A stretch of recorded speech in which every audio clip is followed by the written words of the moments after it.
अब विद्याधर चित्रकेतु जिस दिशा में भगवान संकर्षण अंतर्ध्यान हुए थे उसी ओर बार बार दंडवत, बार बार नमस्कार।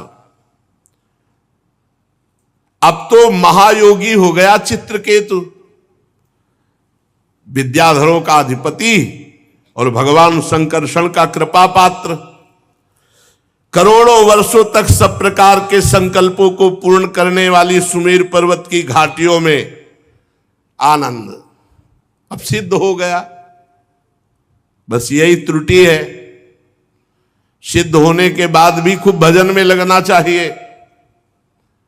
इसीलिए जो सावधान पुरुष हैं, जैसे पकड़े हुए मृग पर कभी विश्वास नहीं, ऐसे मन पर कभी विश्वास नहीं। सुमेरु पर्वत की दिव्य घाटियों में विहार, शरीर का बल और इंद्रियों का बल छोड़ क्योंकि सिद्ध। अब बड़े बड़े जन इनकी स्तुति करते, उनकी प्रेरणा से विद्याधरों की स्त्रियां उनके पास जाती। बहुत सावधानी की जरूरत है, बहुत सावधानी की। पूरे जीवन आजीवन भजन परायण। अब एक दिन की बात है कि चित्रकेतु तेजोमय दिव्य विमान पर, जो उनको प्राप्त हुआ था विद्याधरों के अधिपति पद पर, तो निकले विमान पर चढ़े चढ़े तो देखा कुछ ऋषि जो है बैठे हो, भगवान शंकर उपदेश कर रहे हैं, तो विमान पर चढ़े चढ़े गए। अरे थोड़ा तो बुद्धि ठिकाने रहनी चाहिए, ये अहंकार आ गया। देखो भगवत साक्षात्कार के बाद भी अगर भजन में त्रुटि हो गई तो किसी और की माया नहीं, उन्हीं की माया है, उतने पे भी भ्रम पैदा कर देगी। ये भी बात समझ लो। इसीलिए जो सिद्ध महापुरुष होते हैं रात दिन भजन में लगे रहते हैं, भजन से नहीं हटते। ये नहीं कि सिद्ध हो गए तो अब चलो सुमेरु की घाटियों पर विहार करते हैं। देख लो उद्दंडता नहीं गई महाराज चित्रकेतु की, बहुत जल्दी सिद्ध हो गए। 7 दिन में तो अधिपति पद प्राप्त हो गया क्योंकि ऋषि कृपा हो गई। सत्संग बराबर मिलना चाहिए, भजन बराबर होना चाहिए। न सिद्धों की भी बुद्धि में फर्क डाल देती माया। ज्ञानी नाम पिचेताल से देवी भगवती हिसाब बलादा कृष्ण मोहाय महामाया प्रेक्षति। उन्होंने विमान पर चढ़े चढ़े देखा कि बहुत से मुनियों की सभा लगी हुई है, बड़े बड़े सिद्ध बैठे हुए हैं, और भगवान शिव आसन पर बैठे हुए और भगवती पार्वती जी वामांग की गोद में विराजमान है। भगवान शिव की बाईं जंघा पर अंबा पार्वती जी विराजमान है और बड़े बड़े ऋषि मुनियों के बीच में बैठे हुए उपदेश कर रहे हैं। चित्रकेतु विमान पर चढ़े चढ़े ही पहुंच गया। अरे इतना तो हो साला चाहिए कि तुम्हारे से ज्यादा सिद्ध वहां जमीन में बैठे हैं और सब सिद्धों के गुरु भगवान शंकर। तो ये विमान ही पे चढ़ा गया नीचे। विमान को ऐसे नीचे मतलब जमीन में नहीं उतारा, ऐसे बीच इच्छाधारी विमान होते, जो आप इच्छा करो वैसे विमान। तो वैसे भगवान शंकर के समकक्ष विमान लेके गया। बड़ा भारी अपराध है, बड़ा भारी अपराध। विमान पर चढ़े चढ़े उनके पास गया और पार्वती जी तरफ देख करके हंसने लगा और जोर जोर से कहने लगा, एस लोक गुरु साक्षात धर्मम वक्ता शरीरिणाम आस्ते मुख्या सभायाम वै मुथुनि भूय भार्यया जटाधर तीव्र तपा ब्रह्मवादि सभापति अंगीकृत स्त्रियम चास्ते गत ही प्राकृतो यथा। वो तो थोड़ा और अशुद्ध शब्द बोल रहा है। विमान पे चढ़े थे, बुद्धि भ्रष्ट हो गई। बहुत कितना कड़ुआ बोला। मतलब भगवान के सामने कोई बोल सकता है और ये नहीं जानते कि वही पार्वती है, वही शिव है। अरे महायोगी भगवान शिव। भगवान शंकर तो मुस्कुरा दिए, जैसे छोटा बच्चा कोई उद्दंडता पूर्वक बोले तो पिता मुस्कुरा देते ना। तो भगवान शंकर भगवान अपि तच्छ्रुत्वा प्रास्या अगाध धीर नृप अगाध ब्रह्मबोध प्रदान करने वाले भगवान शिव तो केवल मुस्कुरा दिए, बच्चा है। चित्रकेतु अब भी कटाक्ष करके पार्वती जी की तरफ हंस रहा था। भगवान शिव शांत बैठे, सब ऋषि मुनि, अरे इसकी बुद्धि भ्रष्ट, क्या बोल रहा है। अरे सनकादि अब ऋषि मुनि हुआ, कोई ये थोड़ी है कि सब सिद्ध भगवत प्राप्त महापुरुष वहां बैठे, ब्रह्मबोध चर्चा हो रही। चित्रकेतु को भगवान शंकर का प्रभाव नहीं मालूम था, सत्संग नहीं हुआ। बहुत काल सत्संग करने से तब बात भक्तमाली जी कह रहे थे बिना सत्संग के भगवान मिल सकते, उद्दंडता नहीं जा सकती। अगर साधु सेवन किया होता ना 2-4 साल, लंगोटी धोया होता महात्मा की, तो इसकी बुद्धि खराब नहीं होती। मंत्र दे दिया, 7 दिन में मंत्र के प्रभाव से विद्याधर का अधिपति बना, थोड़े दिन और जब किया संकर्षण, भगवान का दर्शन हो गया। अभी एक कुछ दिन रहता संतों के, नारद जी के पास, संतों के पास रहता तो उद्दंडता ना रहती इसकी, इतनी बड़ी उद्दंडता। जितने भी सभा में बैठे थे सब की रुद्र दृष्टि हो गई, कैसे बात कर रहा है भगवान शिव से, कैसे बात कर रहा है। चित्रकेतु को भगवान शंकर का प्रभाव नहीं पता था, इसलिए वो ऐसे अशुद्ध शब्द बोल गया।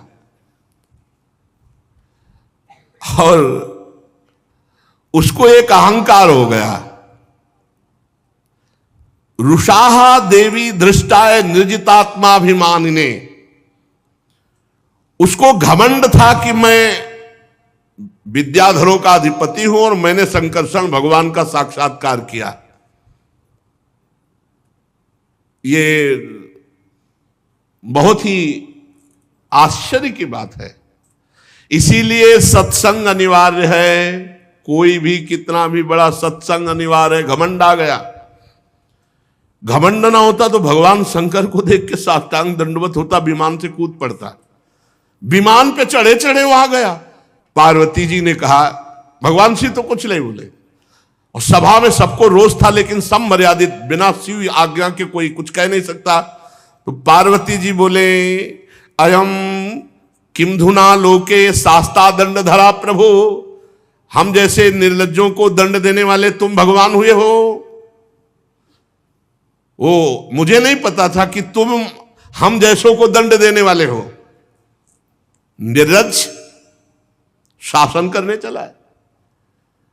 जान पड़ता है ये जो सामने बैठे हैं ब्रह्मा जी, भृगु जी, नारद जी, सनक सनंदन सनातन सनत कुमार, कपिल देव जी, मनु जी, ये जो बड़े बड़े नीचे बैठे हुए भगवान शिव से सत्संग कर रहे हैं, इनको ज्ञान नहीं है। तू आया धर्म मर्यादा का उल्लंघन करने वाले भगवान शिव को उपदेश देने।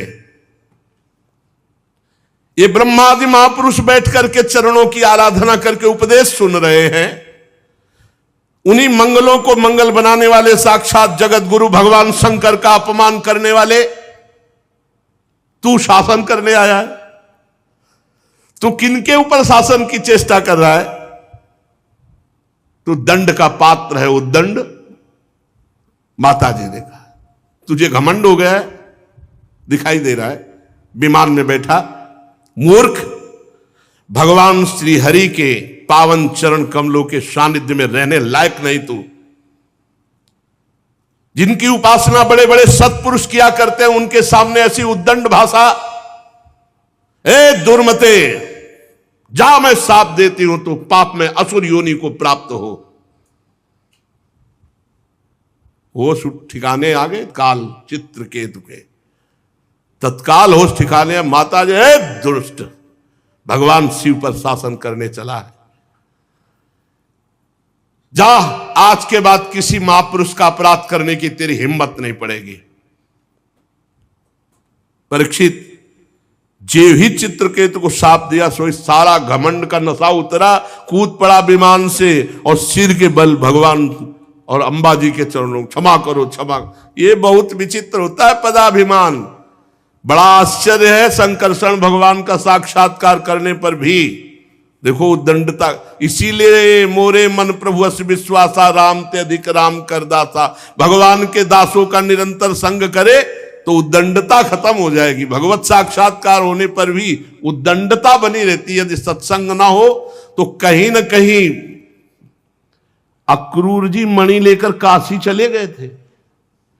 बड़ी ऊंचाई पर पहुंचे हुए को भी माया आकर्षित कर लेती, इसलिए रोज सत्संग, खूब नाम जप, भगवत लीला कथा श्रवण, ये एक तार चलना चाहिए। अंतर पड़ा तो सिद्धों को भी चपेट में ले लेती है माया, कोई साधारण नहीं। चित्रकेतु खोपड़ी के बल माता अंबा और भगवान शिव। अब चित्रकेतु हाथ जोड़कर बार बार कांपता हुआ, प्रतिगृहणामिते शापो मात्मनोंजलनाम्बिके। माता पार्वती जी, मैं हाथ जोड़कर आपका साप स्वीकार करता हूं, पर आपको प्रसन्न करना चाहता हूं। माता, आपने जो शाप दिया मैं स्वीकार करता हूं, पर एक प्रार्थना है देवी। कैसी भाषा बदल गई, अभी तक कैसे बोल रहे थे, बहुत गुस्सा वाली बात बोल रहे थे, उसमें जो लिखा हमने नहीं बोला, बहुत गुस्सा वाली बात बोल रहे थे। अरे भगवान शिव को ऐसे शब्दों से, पर ये दिखाया लीला में कि अगर भजन छूट गया, सिद्धों की गणना में आकर के मनमानी सिद्ध ही, तो फिर बुद्धि भ्रष्ट हो जाती है और कहीं ना कहीं अपराध बन जाता है बड़ों के प्रति। अब कह रहे हे अंबा, जीव अज्ञान से मोहित हो जाता है। बिल्कुल सही बात है, संसार चक्र में अपने अज्ञान के कारण भटकता है, सदा सर्वदा सर्वत्र सुख दुख भोगता रहता। माता जी, अब हे देवी, हे माता जी, हे, अब भाषा बदल गई। माता जी, सुख दुख को देने वाला ना तो अपना आत्मा है और ना कोई दूसरा है, वही अज्ञान ही है। अपने अथवा दूसरे को सुख दुख का जो कर्ता मानता है वो अज्ञानी है, क्योंकि अज्ञान ही मूल इसका है। माता जी, ये जगत सतोगुण रजोगुण तमोगुण के स्वाभाविक प्रवाह में है। इसमें क्या श्राप, क्या अनुग्रह, क्या स्वर्ग, क्या नर्क, क्या सुख, क्या दुख, ये सब अज्ञान के खेल के कारण भोगना पड़ता है। ये माया ही बंधन मोक्ष और सुख दुख की रचना करती रहती है। माता जी, भगवान श्री हरि सब में सम मायादि मल से रहित है। उनका कोई प्रिय अप्रिय, कोई अपना पराया नहीं है। तथापि उनकी माया शक्ति से ऐसे कार्य बन जाते हैं जिनके कारण दुख भोगना पड़ता है। देवी, ये जो मैं विनय कर रहा हूं आपसे, साप से मुक्त होने के लिए नहीं कर रहा हूं। मैं ये चाहता हूं कि मेरी अनुचित चेष्टा, मेरी अनुचित जो बात हो गई, उससे आपको जो दुख हुआ उससे मैं क्षमा याचना चाहता हूं। पार्वती जी मौन हो गई। अब भगवान शंकर बोले, अभी तक नहीं बोले थे। भगवान शंकर ने कहा, देखो सुंदरी, पार्वती जी से कहा, ये हैं हरि के भक्त लाडले, ये दिव्य लीला बिहारी भगवान के निष्प्रिय उदार दासानुदासों की महिमा तुमने देख ली। ये जो भगवान के शरणागत होते हैं, ये कभी किसी से नहीं डरते हैं, क्योंकि इन्हें भगवान का बल होता है। इन्हें न स्वर्ग, न मोक्ष, न नरक, न साप, न वरदान, इनको कोई भी, ये बड़े अलबेले होते हैं भगवान शिव के। देवी, जीवों को भगवान की लीला से ही देह का संयोग होने के कारण सुख दुख, जन्म मरण, साप, अनुग्रह आदि द्वंद्व प्राप्त होते हैं। और ये सब स्वाप्निक हैं, सत्य नहीं है। न सुख, न दुख, न साप, न अनुग्रह, न जन्म, न मरण, ये स्वाप्निक हैं, भगवान शिव कह रहे हैं। जैसे स्वप्न में भेद भ्रम से सुख दुख आदि की प्रतीति होती है, और जब जगे तो न सुख न दुख। ऐसे ही ज्ञान में जब जगोगे तो न स्त्री, न पुरुष, न जन्म, न मृत्यु, न सुख, न दुख। जैसे जागृत अवस्था में दूर पड़ा हुआ माला टूटा हुआ सर्प का भ्रम कर देता है, या दूर पड़ी हुई रस्सी सर्प का भ्रम कर देती, और जब नजदीक पहुंचे तो वो रस्सी होती, माला होता है, सर्प नहीं होता है। ऐसे ही देवता, मनुष्य, जड़, चेतन, ये दूर से मायाकृत दर्शन में लगता है, और जब नजदीक से देखो तो परमात्मा ही है, दूसरा कोई नहीं है।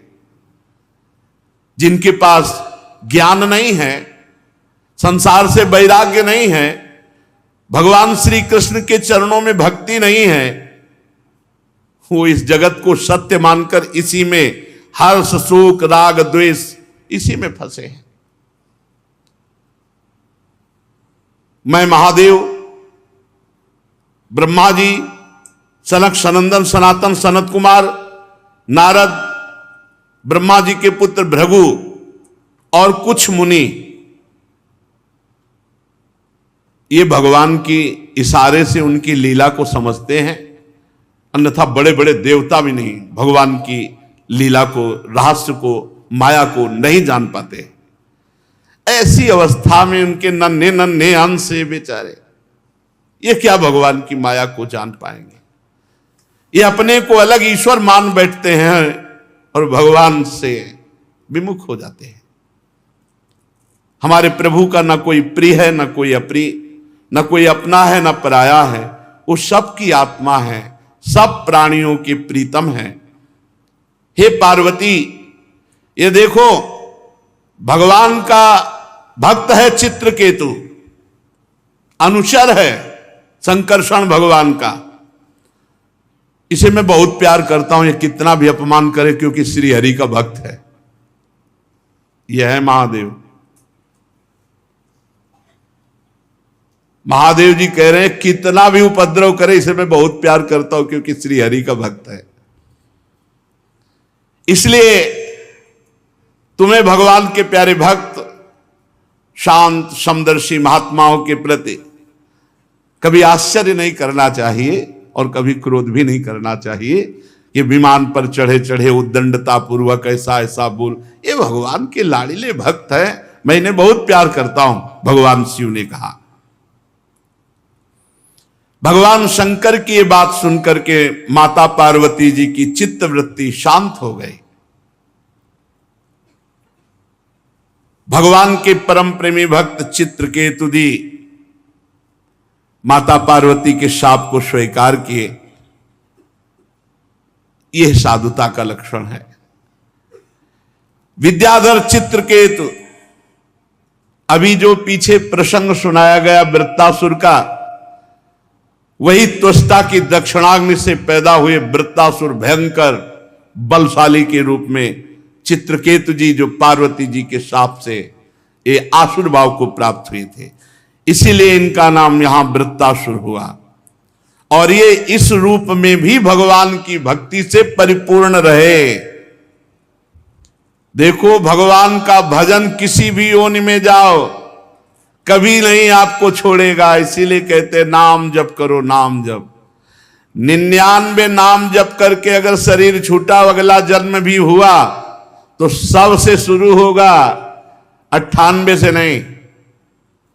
एक भी नाम कभी विनाश को प्राप्त नहीं होता, विनाशी है। और पुण्य पूरे जीवन के एक क्षण में नष्ट हो सकते अगर वैष्णव अपराध बन जाए।